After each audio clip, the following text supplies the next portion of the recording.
Happy New Year to everyone. It is a new year. It is January 1st when I'm recording this, so hopefully everybody had a good and safe celebration last night. I didn't do much of anything, frankly. I had this bottle of, it's not champagne, it's kind of like an ice wine left over from Christmas, and I left it on my back porch. And I mean, it's cold outside. It's negative 15 degrees Celsius, obviously quite below the freezing point, but I didn't think the wine was going to freeze. I mean, what temperature does alcohol freeze at? I thought it was much lower than that, but I don't know if it was the alcohol necessarily or if it was the sugars in the wine, but anyway, something froze. And I had planned on having a glass of that ice wine at midnight last night to celebrate. And I brought the ice wine in and poured it out, and it was basically a slushy. And you know what? It was actually quite good. I was quite happy with the slushy experience. But anyways, that is not what this video is for. I'm actually waiting for something to install, and I figured while I'm waiting, I saw on YouTube one of my favorite channels to follow for basically anything Apple news related is MacRumors. I believe the man's name is Dan, who hosts the videos. And I've always really enjoyed his content. It's usually pretty casual. This man right here, I believe his name's Dan. But I've always enjoyed his content. It's usually pretty in-depth, but it's also good for, the average person. So I noticed this video came out yesterday. So everything Apple is releasing in 2026. Obviously, these are, for the most part, rumors, but usually they're pretty supported rumors. I haven't seen this video yet, and I just want to take a look at it, and maybe we could react to some of the rumors of what Apple has coming out in 2026. So let's load it up here. Current rumors and forecasts for next year are even close to accurate. 2026 could be one of the biggest years that Apple has ever had. There's some debate over whether it's going to keep a notch or switch to a dynamic island, but either... So he's talking about the new iPhone SE here, and I am one of those people who I'm rocking an iPhone mini 13. They only did the iPhone mini for 2 years, I believe. So the iPhone mini 12 and the 13. Before the iPhone mini 13 that I have right now, I had, I believe it was an iPhone 11. I was waiting to upgrade probably the 14 or the 15. And unfortunately, when Apple came out with the iPhone 14, they dropped the iPhone mini. And I was really disappointed in that because the mini was the one that I wanted to get for that generation. I only primarily use my phone as a phone for the most part. I do some, social media and other stuff on there, but for the most part, I do just use it as a phone. So I don't really want to have this big device in my pocket. It doesn't serve multiple uses. It really just functions as a phone for calling and texting and that kind of stuff. So I really don't need anything too large. So I really liked when Apple came out with the iPhone mini. And when they dropped it at the iPhone 14 generation, I was really disappointed. And I decided I'm going to have to upgrade to the 13 mini if I want to have the mini. So I upgraded from the iPhone 11 to the iPhone 13 mini, even though we were on the iPhone 14 generation. And I was kind of hoping down the line Apple might bring the mini back. And they haven't, unfortunately. And I'm thinking if they're never going to bring back the mini, I might have to just go with the iPhone SE. Again, it's not necessarily that I'm trying to save money. I want to have the most simplest, smallest device that Apple has available for an iPhone. So I don't know. I've been keeping an eye on the iPhones that Apple has been releasing, and I'm starting to think that, they're never going to bring back the bloody mini, which I think is a huge mistake. They dropped the mini because it wasn't selling enough, but they only gave it 2 generations to determine that. I don't think that's enough time. They should have kept it around for a couple more generations. I mean, people don't upgrade on a 2-year cycle. Some people are on a 3, a 4, or 5 year. Like, they should have given it more time. Or they should have done the iPhone 12 mini, maybe skipped 1 or 2 years, then brought out the mini again later on. Frankly, I'm a bit annoyed with Apple for only having the mini for 2 generations. But now I'm stuck with an iPhone 13 mini, and I'm very hesitant to upgrade. But it is starting to feel a bit sluggish, and I'm starting to think, I'm going to have to go for an SE maybe at some point. It should feel closer to the rest of the iPhone 17 lineup, whereas the first E iteration, the 16E that we got this past year, well, that was more like an iPhone 14. Apple in September is then expected to launch the iPhone 18 Pro and the 18 Pro Max, but notably, there will not be a standard iPhone 18 at all. Apple is actually going to hold that model back until 2027. Design-wise, the 18 Pro model should look very similar. This is an interesting, I've been reading this in a couple different places online. So Apple is changing how they are approaching the release of their iPhone lineups. So it used to be that every year there would, at minimum, there would be, like a new iPhone. Let's say it's the iPhone 18, for example. Say they would come out with the base model, the iPhone 18, and then there would be maybe some other variations of it, like the iPhone 18 Max or Pro or whatever. Now the Air, for example. But there would always be sort of that base model every year, and then these variations. In 2026, iPhone is no longer doing that. They are coming out with just the iPhone 18 Max or whatever it's called, and they're holding off the base iPhone 18 until the following year. That is an interesting way to do it. If somebody is only upgrading their phone to the base model, so the iPhone 17, iPhone 18, iPhone 19, maybe this is actually a good thing for those people, because you can get a whole another year in essentially and not feel like you need to upgrade if you're only on that base model. Now you can feel good about it. You can say, oh, the iPhone 18 doesn't come out for another year. I can hold off. My phone is still fine. The other problem, though, that I see with them doing this is, Apple tends to constantly make little upgrades in their devices. And if the iPhone 18 Pro or Max or whatever they're called is coming out this year, and the iPhone 18 base model is not coming out to the next year, that would make me a bit nervous about Apple potentially changing something in the iPhone 18 base model that maybe you wish you would have had in the Pro or the Max variant this year. So if I were someone who likes to get the Pro or the Max variant of the iPhone, I would be a bit nervous about doing it this year, seeing as the iPhone 18 is coming out next year. What might Apple change in the base model that doesn't get carried into the Pro or the Max variant this year? 17 Pro lineup, we just got a big refresh there. So same sizes and camera plateau on the back. The big change could be on the front. Apple is rumored to finally bring under-screen Face ID, which could eliminate the dynamic island entirely. Let me know in the comments whether or not you would actually miss. So I don't have an iPhone. Obviously, the iPhone 13 mini doesn't have the dynamic island. And it's funny because when Apple came out with the iPhone with the dynamic island, all the Android people were saying, like Apple is behind some of these Android devices. They're already doing the punch hole or whatever they call it, just the single camera lens on the front of the smartphone. Some of them had even advanced past that. They're putting their cameras underneath the screen, so it almost looks like there's no front camera on the phone. I mean, frankly, it doesn't, I couldn't care less. I honestly could not care less how the front camera is implemented on the phone. The few people who have a loud voice about this online, I imagine that they are in the significant minority, because I don't think the average person really cares whether it's a notch, a dynamic island, a hole punch. Who cares? How much more screen real estate do you get? Like 5%, if that? I don't really understand why this is such a big concern. It does make the phone, I would say, look a bit more modern. If they do get rid of the notch, they get rid of the dynamic island, and they just go with like a hole punch. I do think it looks a bit more modern, but frankly, when it comes to usability, it means nothing to me. Absolutely nothing. Under the hood, Apple is expected to debut its first 2nm chip, the A20. This chip could be significantly faster and more power efficient. Then there's the headline device, which we just made a full video. You can check it out here if you want to.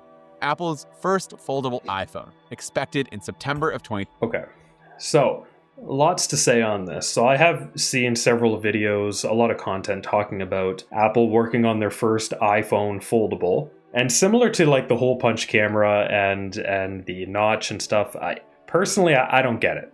I don't get foldable phones. The people who want them and enjoy them, nothing against them. I just personally, I don't understand it. I have my phone because it's a phone. I call people and I send text messages. The other stuff that it does, it's great that it does all those other things. It's just rare that I'm using them for those other purposes. I have an iPad. I have a Mac. If I'm going to be doing something that is compute intensive, playing a game, typing up a manuscript, making a video, anything like that, I'm going to be using my Mac. And if I'm going to be watching content, if I'm going to be watching a movie, maybe YouTube and stuff, I use my iPad. I carry my iPad. I mean, honestly, my iPad is probably my most used Apple device because it's kind of like a portable television for me. Wherever I go, I'm constantly with the iPad. It's constantly running. I'm constantly propping it up somewhere. I have a YouTube video going. I have Netflix going. I have Apple TV going. I have something going on it. Maybe I'm watching a hockey game. Maybe I don't know. When it comes to content and media consumption, I've always found that the iPad is just the greatest device for that. And when it comes to connectivity, communication, that is what your phone is for. Now, the people who have their phone and it's doing all of this stuff, they're using it as sort of their content consumption device, then I can understand those people wanting something like this because obviously you want your phone to have a bigger screen for when you want to consume content. But the price that this thing is going to be, I think he's going to say it here, but the price that this thing is going to be probably over $2,000 US. I mean, at that price, you can get an iPhone and you can get an iPad. And then you have the best of both worlds. It would make me nervous having something like this. There's so much more to go wrong. Some stray dust getting inside that hinge, I'd be bloody nervous about that. Maybe you sit on it the wrong way and it snaps. I would not want to take a chance with this. And at that price, I don't understand why you wouldn't want to have both devices. Why? And plus, you're going to be compromising. In order to do this, what we're looking at on the screen, you're going to be compromising in various areas. It's not going to probably have the power of an iPad Pro. It's probably not going to have the portability of a standard iPhone. It's the same with the iPhone Air, right? They came out with the iPhone Air. It's the slimmest iPhone ever. But in order to do that, you're compromising on things. You only have one back camera, for example, which personally I don't think is a big problem, but some people do, right? So in order to do this kind of stuff, this innovation, you're compromising on a lot of things. And that would be fine if the device was priced in such a way as that it's competitive with buying an iPhone and buying an iPad, but it's not. Buying an iPhone and an iPad is much cheaper than doing this. And you don't even get a full iPad. You're probably only getting an iPad mini on the inside. So basically what you're doing is you're trading an iPhone, a full-size iPhone, and a full-size iPad for an iPhone that has an unusual aspect ratio on the outside. And then when unfolded, you have an iPad mini with a crease down the middle, but apparently the crease is going to be mostly invisible on Apple's device. I don't know why you would do this. Personally, it doesn't make any sense to me. I think this is mostly for all the tech enthusiasts who just simply want to, jump on the bandwagon, want to have the newest, the most innovative product, and great, kudos to those people. But Apple has never really done this sort of thing before. Apple used to be sort of seen as the innovators. And I would say over the past decade, maybe even more than a decade, Apple has changed. I mean, you could still argue that they're innovating stuff, but they're no longer sort of leading the innovation. They're waiting until other companies sort of innovate, like with the folding phones. And then Apple kind of comes in, sees what could be improved on, and then they improve on it, and then they release their own model. And that's what we're seeing with this Fold. But the thing that doesn't make sense to me is that typically they're introducing the product because they think there is a large market for it. It's rare that they ever come out with a product that they know there's a very small market for it. I mean, there's been a couple recently, the Apple Vision Pro or whatever. Obviously, that's a bloody small market. But like with all their iPhones are for, I would say, the general public. This one here is the first one this is the second one. The iPhone Air was the first one. But this is sort of the second one that Apple is coming out with, if the rumors are true, that it's targeting a very, very, very small subset of the market. And frankly, it doesn't make any sense to me. The iPhone Air is a perfect example. Apple was all excited about the iPhone Air, but I can't remember the numbers, but I'm pretty sure the sales figures for the iPhone Air are pretty abysmal. And I would imagine that this one is not going to be much different. I'm worried that Apple has, or they're changing how they approach tech. Are they trying to follow the trends? And that's not what they're known for. Apple doesn't follow the trends. Either Apple creates the trend or Apple avoids the trend and focuses on what works best. And I think a folding phone is a trend, and I think it's probably going to die off at some point. We'll see. It's rumored to use a book-style design with a roughly 7.6-inch display when open and a 5.3-inch-ish display when closed. There may be no Face ID at all, with Touch ID kind of built into the side button instead. Very common for foldables, but also usually other OEMs give some sort of face unlock, but Apple's Face ID is different than face unlock for some of these Android competitors.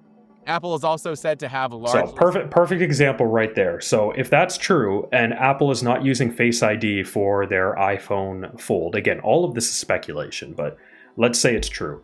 If Apple is not using Face ID for their folding iPhone and they're just using fingerprint or whatever it's called, this is a step backwards. You already have a compromise. Apple has been very vocal about how Face ID is more secure than Touch ID. That was why they switched over to it. Plus, it was one less thing that they had to have on the phone. But according to Apple, Face ID is much more secure than the Touch ID. So if this is true and the iPhone Fold is not going to have Face ID, it's going to have Touch ID, we're going back like 5 generations here when it comes to security. We're compromising already in order to get a folding phone. The crease problem, making it nearly invisible when open.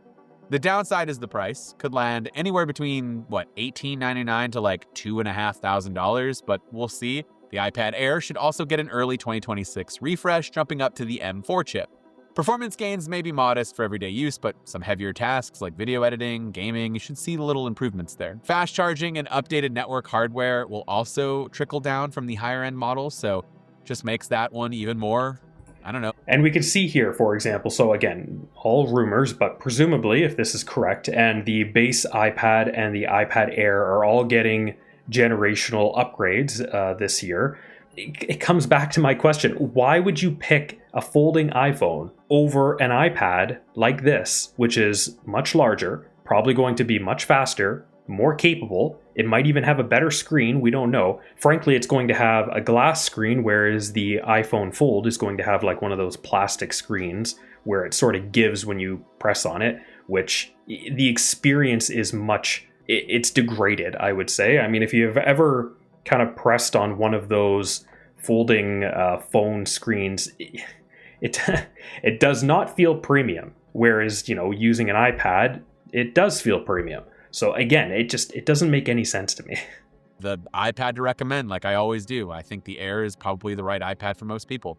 Apple may also improve water resistance and introduce a vibration-based speaker system that removes the traditional speaker holes. Depending on which chip Apple uses, this iPad mini could launch... That's interesting, what you just said there. So that they may remove the speaker holes and introduce some sort of vibration speaker? That's neat. Has any Apple device done that before? I think that's really cool. One of the things, as someone who's very obsessive about, cleanliness and things like that, I'm sure lots of other people are too. Like when you get your fingerprints on the screen of your device, it's like, oh God, that drives me insane. But another one is the speaker and the microphone holes on these devices. They get lint or something in them every so often, especially your phone you're putting in your pocket. That drives me insane. It's very difficult to clean that out properly. And I mean, if Apple can do away with more holes on the devices, then I think that's a huge win. That right there is innovation. I will take that innovation over a folding phone any day. And it may be slightly more expensive than the current model thanks to that OLED display. On the Mac side, Apple is expected to refresh much of the lineup with M5 chips earlier in the year, but the big story is a brand new low-cost MacBook. This model is rumored to come in under the MacBook Air's price, and it's also using a standard LCD display, and it'll run on the A18 Pro chip. Performance should still be solid for everyday tasks, roughly comparable to the older M series Macs, think like M1. Apple's reportedly targeting students and budget buyers with pricing well under $1,000. So I think this is a great idea that Apple's doing this. Obviously, Apple's cheapest Mac, which is the MacBook Air, I think. Well, with the screen. I mean, technically the Mac Mini is the cheapest Mac, but then once you add in the peripherals, you got to get a monitor. You're probably going to end up somewhere around the same price as the MacBook Air potentially. And if you're going to be mobile, then obviously the best option is to just go with the MacBook Air, which is what I have. I have an M2 MacBook Air. I love it. It's probably the greatest MacBook that I have ever owned. Really enjoy it. But I do think, they start at, I'm in Canada, I think it's like $1,200 or something. Let's say it's $1,000 American, I have no idea.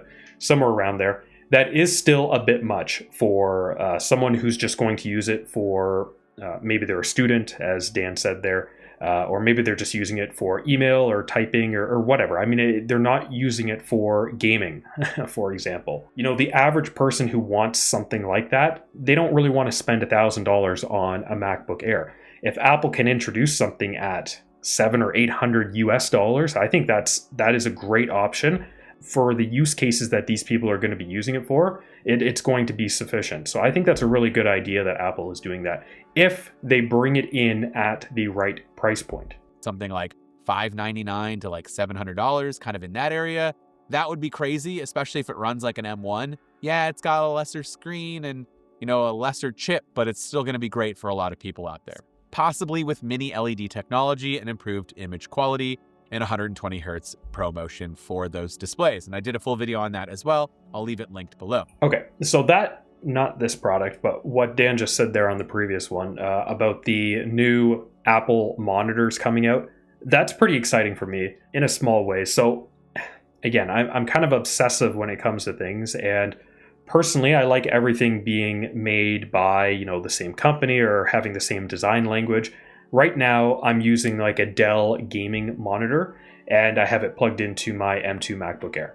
Frankly, I would rather have an Apple monitor. The problem is, and I don't mind spending more, typically their products last a long time anyways, but the problem is that all of Apple's monitors that they have available, I think there's only 2 of them, they're only 60 hertz. And if I'm going to be gaming with my Mac or anything that I plug into this monitor, I want it to have at least 120 hertz refresh rate. Apple's monitors don't have that. And that's because those monitors are targeting, creatives. So putting in a display that is higher than 60 hertz, it probably doesn't make any sense to Apple. If these rumors are true and Apple is releasing a new monitor next year, no longer next year, this year, and it is going to have ProMotion or whatever Apple calls it, 120 hertz refresh rate, I'm pretty excited by that. And again, I know their monitors are probably not going to be made for gaming. I know. I also don't care. I mean, as long as it has, I would say, a minimum 1440p, which we know it's going to have that. It'll probably have 4K at a minimum. And a minimum 120 hertz refresh rate, which works during gaming while plugged into a Mac, I'm all over it. The price just has to be around $1,000, I would say. And again, I'm only doing that because I like everything being the same. I like the consistency. I know I'm crazy, I get it, but that's just how I like it. Products, Apple is planning a new Home Hub device around March or April of 2026. This would be a wall-mounted or countertop display design to control smart home devices, make that looks calls, terrible, and rely heavily terrible on that newer version of Siri. If it comes out and it looks something like that, I'm okay. This one's okay. Like Alexa and Google's, but offer tighter integration and better privacy.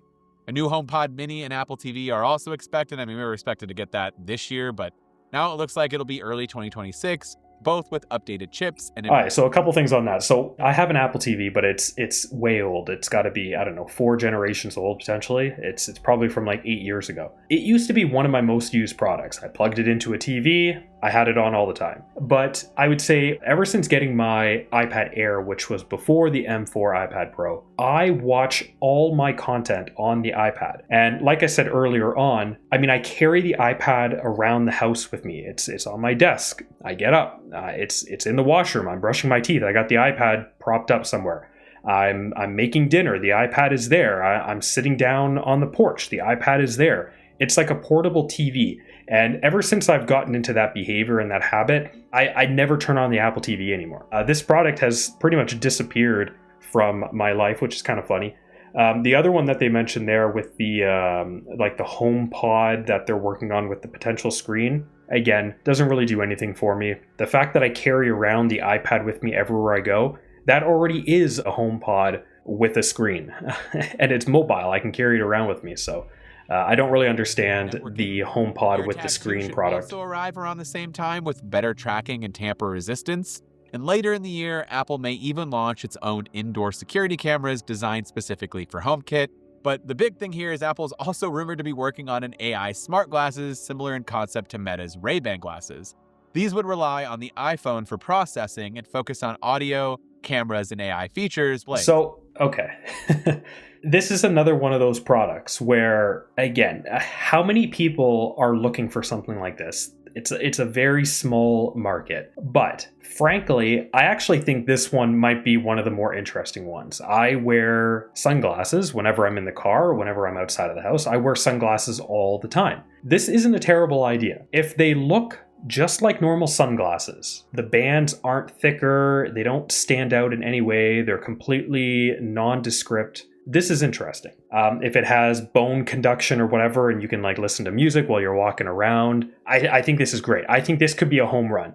This is the kind of product, it makes sense to me. A lot of the other products that Apple's showing off, like the HomePod with the screen, Apple Vision Pro, that one doesn't really make much sense to me either. The iPhone Fold, yeah, I don't know. I know there's people out there who want that stuff, but I think for the average person, they're going to struggle to find a use for it. This one here, though, this one makes sense to me. I can see the use case here, assuming that it's affordable. And again, it doesn't scream oh, that person is wearing an iPhone on his face. If it just looks like sunglasses, I think this could be a home run. I will be all over it if that's the case. 2026 with a full launch in 2027.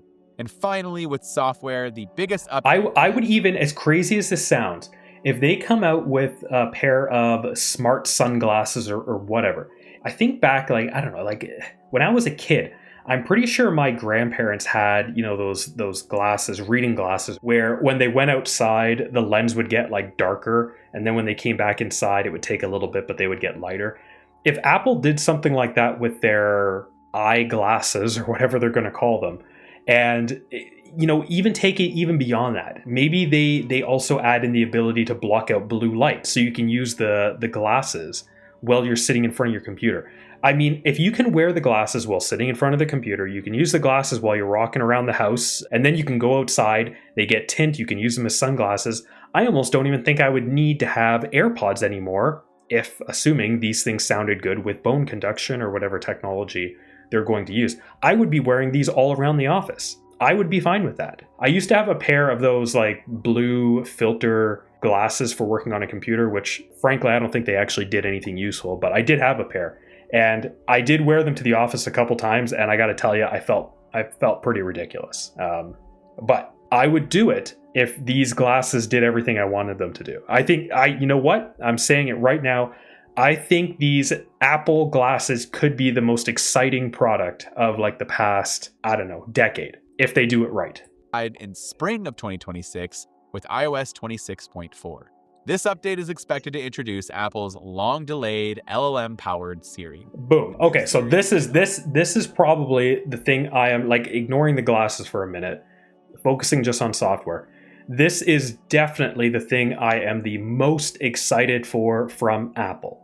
All of the updates that they do to their operating systems, I mean, they add all this stuff and that's wonderful that it's upgrading and all this stuff. But the one thing that I want more of is Siri, and I want it to work well. I want it to be powered by a large language model. I want it to function basically just like ChatGPT, but have all the context of my phone and my Apple account and everything. Oh, that would be amazing. Apple has been promising this for, I think, 2 years now. I'm definitely going to have to upgrade my iPhone mini when that comes out because it certainly won't work on my mini.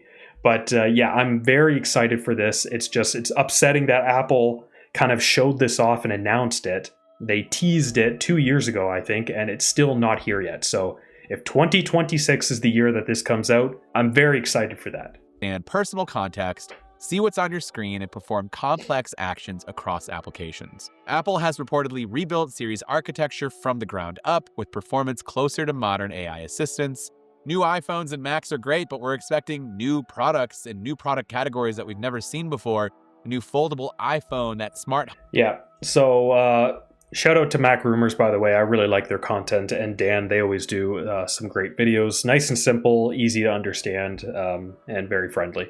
Yeah, if Dan is correct, or if all these rumors are correct, I do think 2026 is going to be a big year for Apple. It's rare that Apple comes out with new hardware, new products. So yeah, I'm excited to see. You know, I'm giving them a hard time with the folding iPhone, which I think is ridiculous.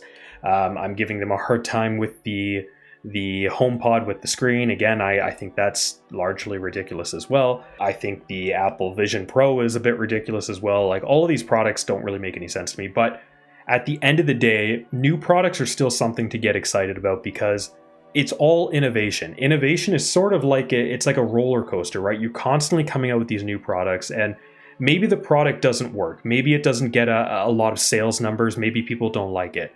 But in making that product, maybe they learned something new. Maybe they developed some new innovation on the inside. Maybe it's not seen. Those little tiny innovations that they make in these products will sometimes carry over to other products, right? So even if the product fails, like the iPhone Air, say what you will, I think it failed, but even if the product fails, it's still like this iterative innovation process that Apple is going through. So even if they're coming out with new products that I'm not interested in, it still makes me excited. It's still interesting to see what Apple's working on and the direction that they're going in. If all of these rumors come true, the two things that I am the most excited for are the glasses and Siri, powered by a large language model. Those are the two things I am by far the most excited for.